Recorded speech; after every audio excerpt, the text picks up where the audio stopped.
omnipresent, omnipotent, omniscient Sai, my dear and lovely Baba, I surrender myself with ample salutations at your lotus feet. Respected elders, my dear brothers and sisters of a loving youth, loving Saigams, and to my Sikh brothers and sisters here, Pyar Bhari Sat Sri Akal Ji. I would like to thank the youth wing members and the trustees of the centers, including the entire committee, to give me this opportunity to share my valued experiences with our beloved Bhagawan. I stand before you as a humble servant of my beloved Lord, and I pray that Swami speaks through me and conveys the message that he wills. I'm sure you're all aware that Baba's coming into our lives is not a coincidence.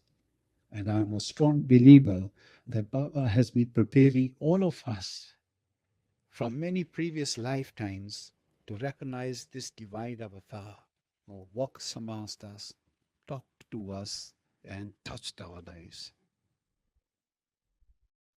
Whenever we will get this golden opportunity to be living with the avatar and being guided and guarded by him. Who is also referred to as love walking on 2 feet. Baba has guided mankind by delivering countless discourses. My personal experiences and stories of Baba's grace are numerous that to share them would need a lot of time. However, in these 15 odd minutes, I can only share some selected experiences from the years 1975 up to 1989. And it all started when I just got married at the age of 25 to my better half, Sukho, whom we affectionately call Sukho, in December 1975. I'm indebted to my wife Sukho for introducing Baba to me and my extended family. She would tell me that Baba is each and every atom of the universe. We've just heard a long sign. That the whole universe is saturated with science, name, and light. Every atom, every form is his. All the avatar, prophets, holy land are contained in his form. And on his therefore, it was very difficult for me to comprehend and accept being a Sikh and having been brought up in a Sikh family with Guru Nanak as our founder boy. My thirst for seeing Sai Baba's form grew day by day. And you all know in those days there was no internet, so access to Baba's teachings and photos were limited. However, life continued. Then, one fine evening, when I got home from work, I was handed over a brown envelope delivered by some unknown person. Eagerly, I opened it, and to my utmost surprise and joy, I found a valid card with a black and white photo of Sathya Sai Baba sitting on a chair made out of bamboo sticks on one side of the holy area. And on the same side, he was written there Sathya Sai Baba with his physical like local address, Puttaparthi, Andhra Pradesh, and also the postcodes. And on the other side of the wallet was the Tafolilu corpse. Come to me with empty hands, and I will fill them with breeze. Take one step, and I'll take 100 towards you. Shed one tear, and I wipe 100 towards you. Love all, serve all, help ever, and hurt none. Now, these words got embedded in my soul, and I would spend days dwelling upon these course. We started asking people if there were any places for his worship in Nairobi. And to our utter surprise, we found they were small budget groups who would congregate in houses of devotees in Kijabe Street one time on arc lines. So we started attending bhajas on Thursdays and Saturdays. Once at Kijabe Street, Bhajan Group, a senior devotee named Brother Rao brought his ailing wife, requesting us, the congregation, to care for a speedy recovery. Weeks later, they both attended bhajans. Mr. Rao, a lecturer at the Nairobi University, while addressing the congregation, showed us two X-ray films. One with a malignant lump on her wife's chest, and the other X-ray where the lump had disappeared. This experience left me astounded, and I started relating Sarivaga's miracles with those of Guru Nanak Dev Ji. And to clarify my doubts on Guru Nanak and Sai Baba, I had a dream where both were sitting on a hand-drawn chariot, and I was pulling the chariot and looking at them, and I heard Guru Nanak Dev Ji and Sai Baba sitting there with their palms raised and blessing me. That changed my doubts on divinity, that divinity can take any form at all times.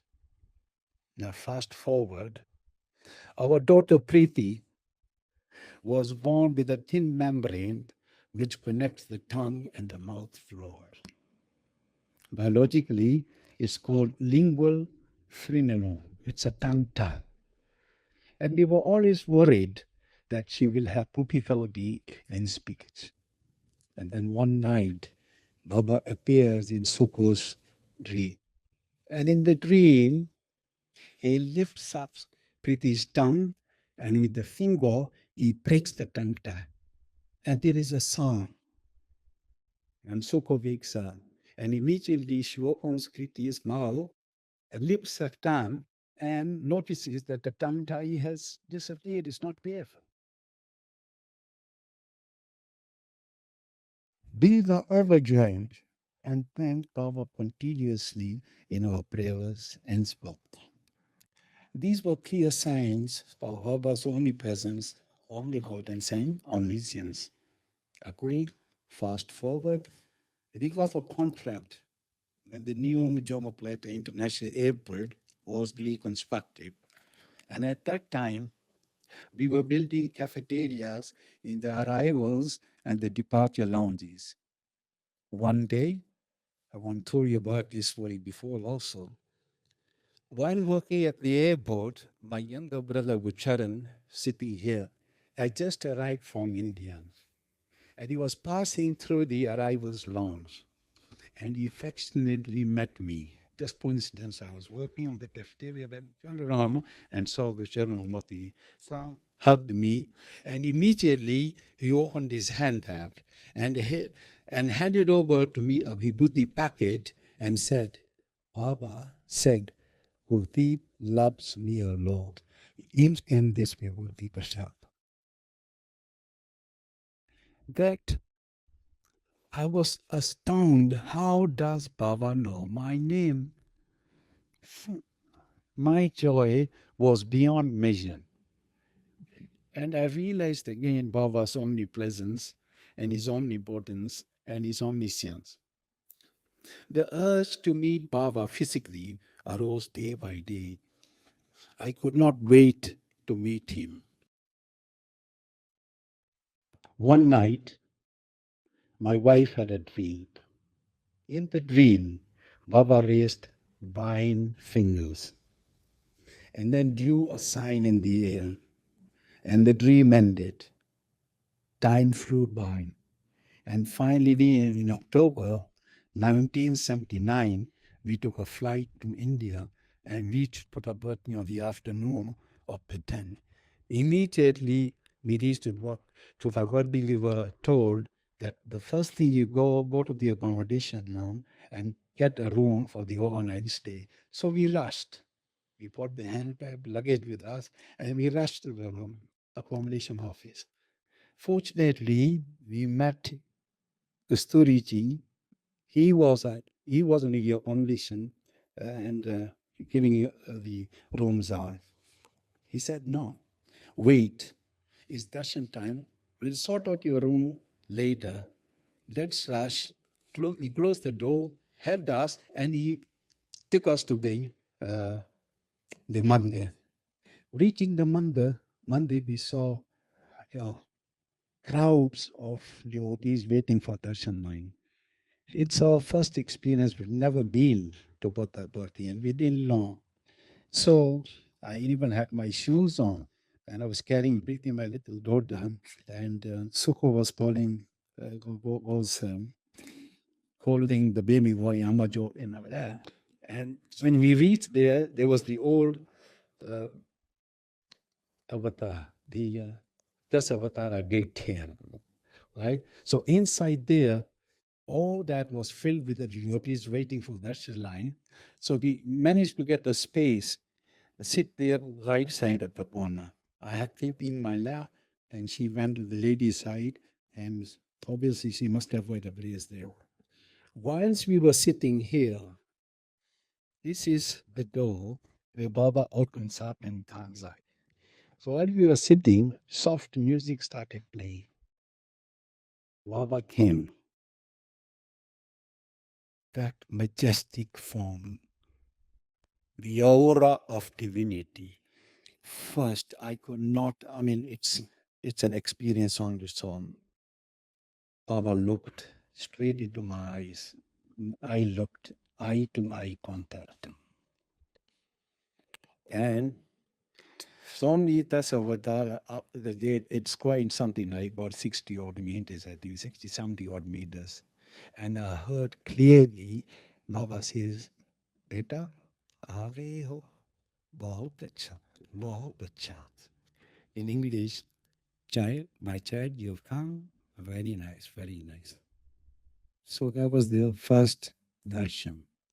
So evening we retired back to the rooms and we slept. So when we slept, in my dream, Baba comes, he says, why are you worried? I'd give you an interview in the movie. So we were out and we were so excited that Baba is going to call us, you know. First experience, we never had that. We didn't know Puttaparthi, we didn't know, yeah. So in the morning, very early, we dressed up and fortunately, we got the first row in the darshan and we were all waiting there. Baba comes. In those days, there used to be soft music, you know, so he comes, goes to the ladies' side, he gives darshan, collects debtors and all that, and he's coming along this way to the Chen side. So we're sitting there. And on my right, there was this European gentleman, and on my left was also another Sikh gentleman from Punjab. So all eyes are glued on Baba. Baba glides. You can't hear his steps. He just glides, he's humming, and the eyes are glued. And you look me at Baba, he comes. And when he comes near, he stops. So I look at Baba, and Baba is not the normal. Is it 4'9" or just under 5 foot? He's not the normal Baba. I see Baba going all the way to the sky. So at the wink of my eye, Baba comes back to his normal form. So he's still looking at us. He looks at the temperament next to me, waves in the air, and out comes a sweet golden laddi. he gives it to the European gentleman, taps on his shoulder, and he says, "Now you can eat, my son." Then he passes straight, completing his darshan, goes along a darshanless. At the same time, these volunteers come back. They tap us and they tell us, "What's wrong with you? Baba is asking you to go into the interview room and you're sitting here. Come, come, come, let's go." So all three of us, they pick all of us and we go and we sit in the veranda. We didn't know that we have to go and sit here. So he leaves us and we go and sit there.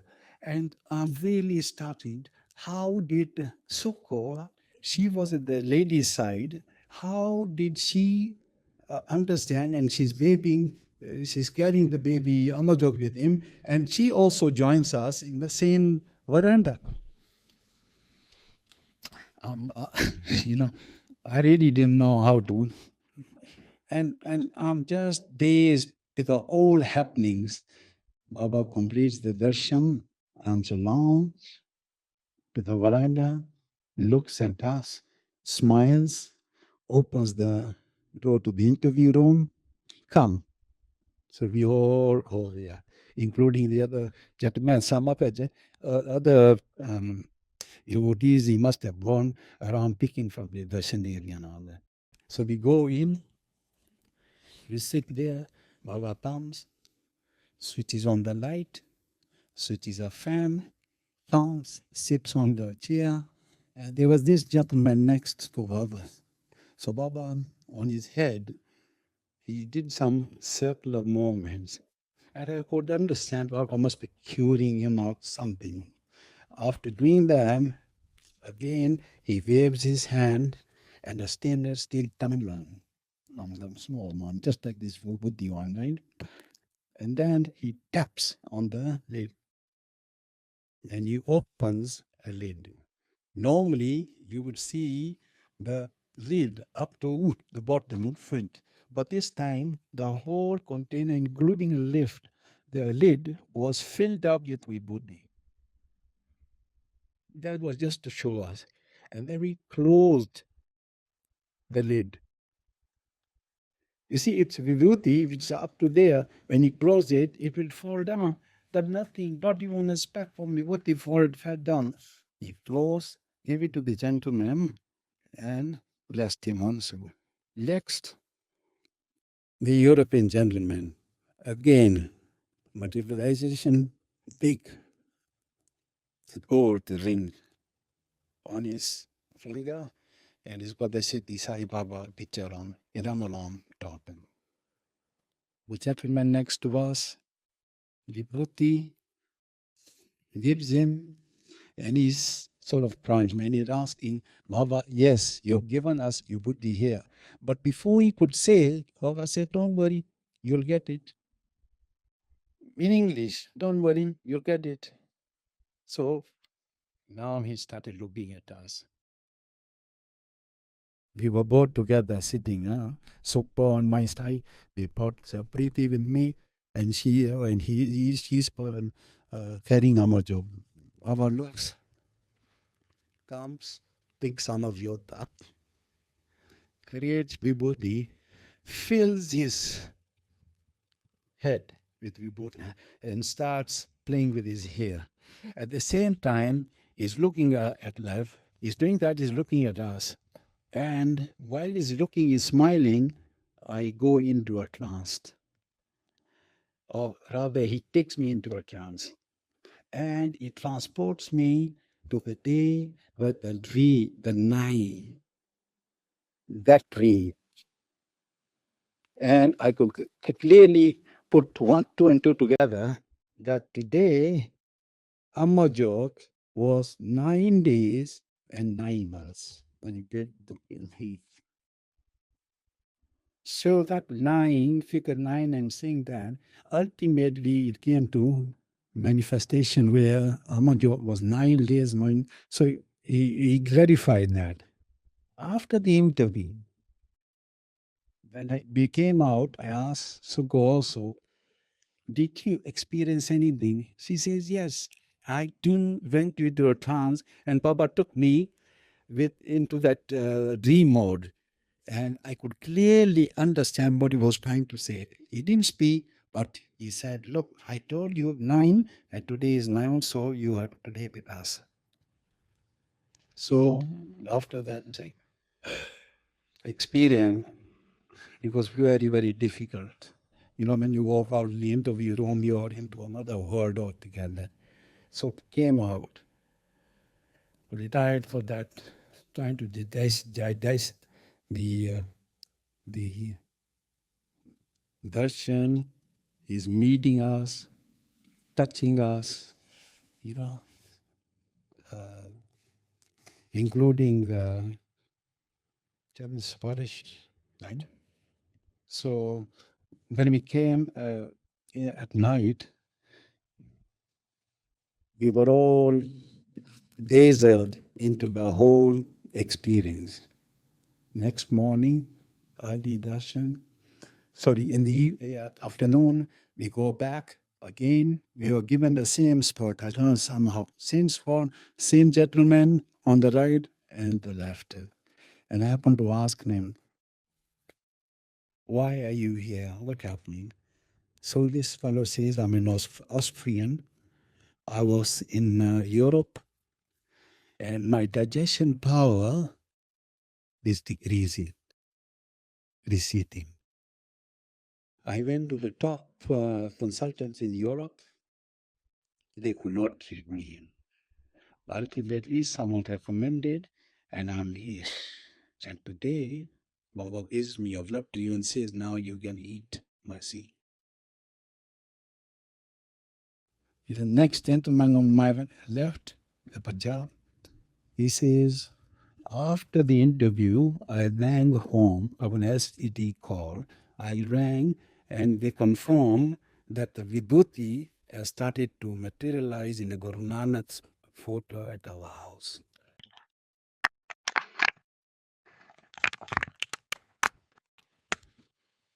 After all that experiences, we waited and there was the door, this balcony here. So Baba came out of that door there and the mic was raised and Baba gave a discourse. Now this discourse was in Delhi. And it's the first time I was hearing Baba's discourse. Telugu, I did not know very good. And, but the first phrase when Baba used, when we are all aware about that, is he used the word prema sahubalara. And in between the course also, discourse is divya atma sahubalara. So these two words, it touched my soul. Right? Embodiments of now and embodiments of divine consciousness. After these mesmerizing experiences, having come back to Kenya, we read volumes of books on Sai Baba's teachings and science literature. Now, Sai Baba's teachings are that one should strictly follow their own religion, as all religions are based on the same fundamental truth of life and Dharma. Guru Nanak Dev Ji and Sathya Sai Bhagawan emphasized that the core principles of love and service comes through non-smaranat, selfless service, good conduct, and devotion. That all true devotion lies in serving humanity. Baba says, if you are a Sikh, become a better Sikh. If you are a Muslim, become a better Muslim. If you are a Christian, become a better Christian. And if you are a Buddhist, become a better Buddhist. So with time, I became an active Samiti member and was selected as a service coordinator at Center Samiti.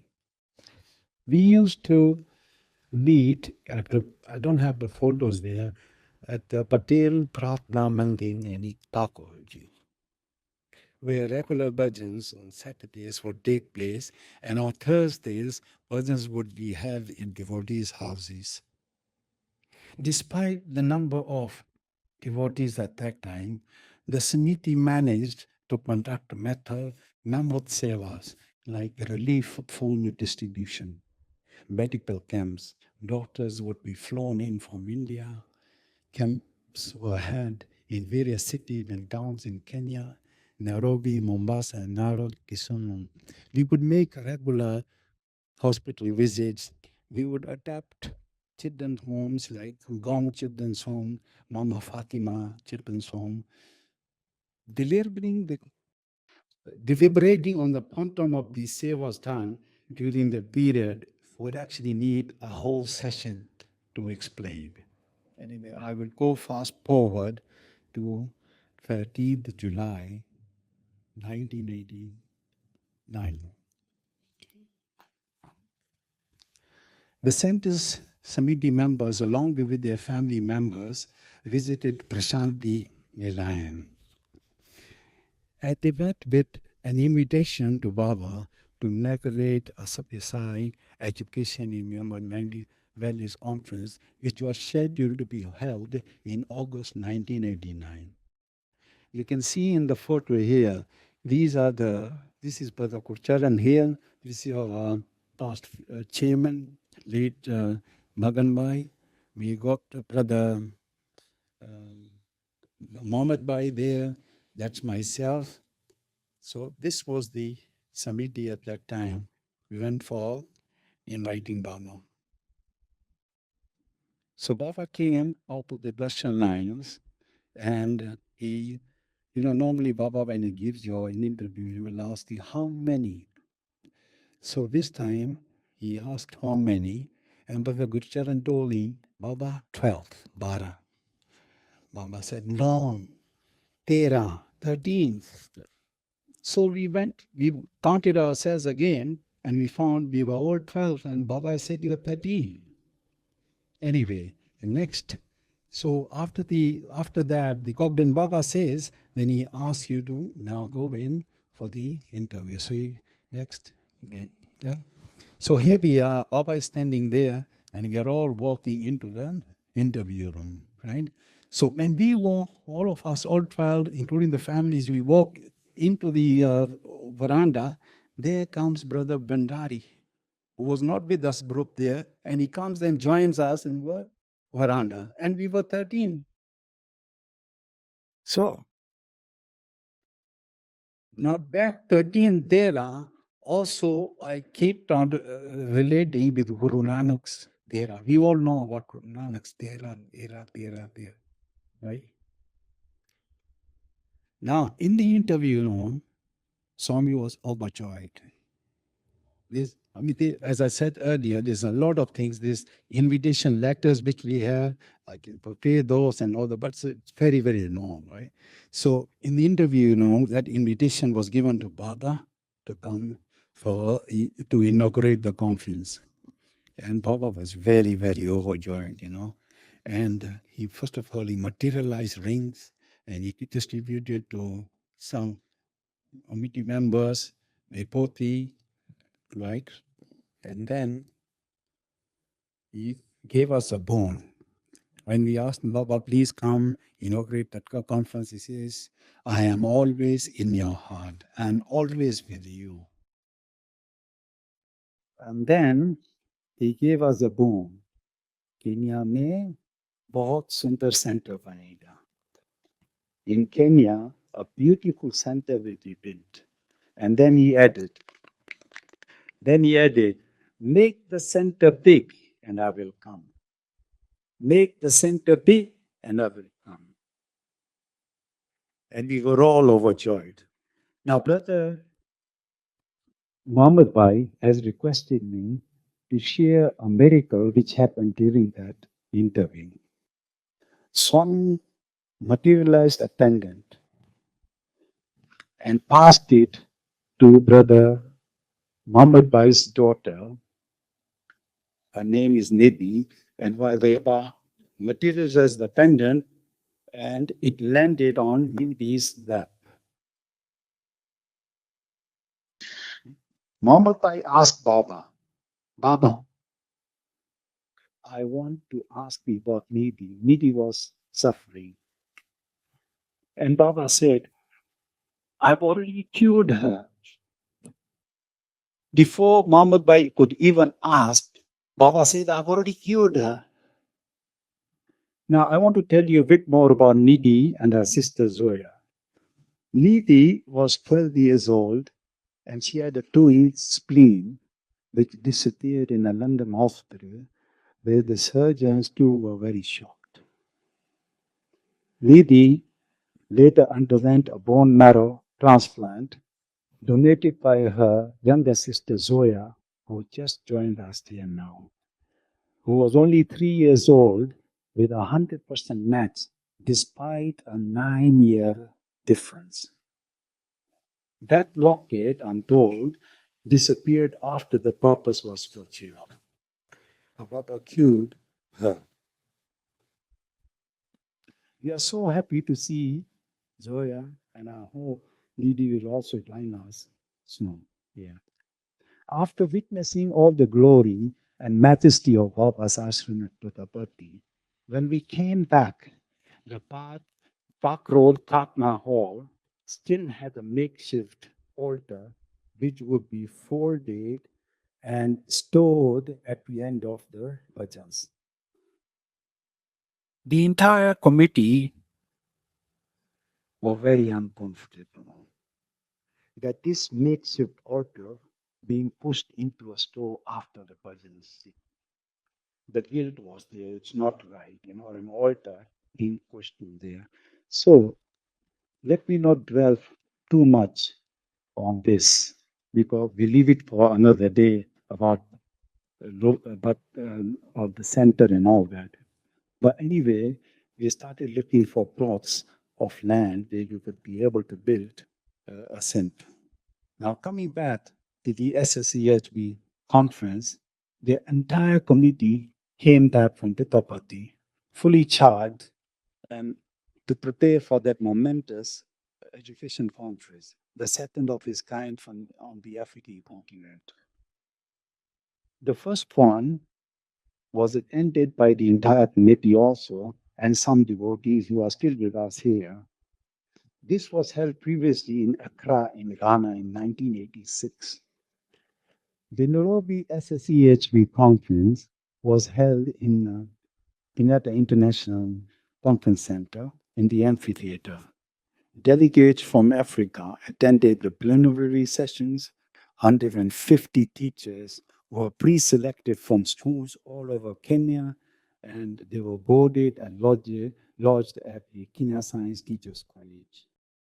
The logistics of ferrying teachers to KICC back with their loading, boarding, lodging, and all that were all organized with this handful of committee members.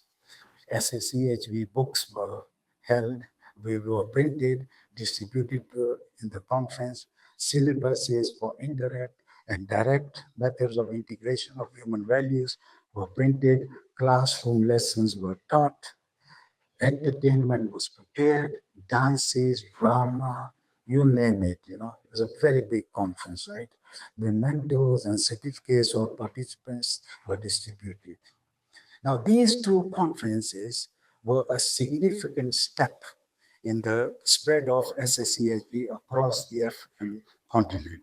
And as we all know, numerous Sai schools were opened across Africa post these conferences. We would all be spellbound by these happenings that could only be achieved by Baba's grace. Kindly allow me to conclude today's talk here. We shall share more experiences from 1989 in the future. There must be a reason why Baba built this center and to promote these 5 human values of truth, right conduct, peace, love, and non-violence. To enhance our spiritual and educational foundations, Baba will help us to achieve bliss and to foster the spirit of service and to unite people from all faiths of life. I earnestly request every one of you to bring your family, friends, relatives, associates, and seek Baba's blessings. Everyone is special to Baba. If we don't take the first step, then how will Baba take the 100 towards us? As we all know, we are at the peak of Swami's 100th birthday celebrations that will be observed next Sunday. And we pray Baba leads us and binds us all in his divine love in celebrating this momentous centenary birthday celebration. And I pray that we all live blissful lives saturated by his love, and his love. And that we cherish these moments and share the memories that we create. I will conclude with Loka Samasta Sukhino Bhavantu Loka Samasta Sukhino Bhavantu Loka Samasta Sukhino Bhavantu. And my Sikh brothers and sisters here, Nanak Naam Chatti Kala Tere Bhane Sarvatya Bhala. Bole Somnihal Sat Sri Akal. Thank you very much, everyone.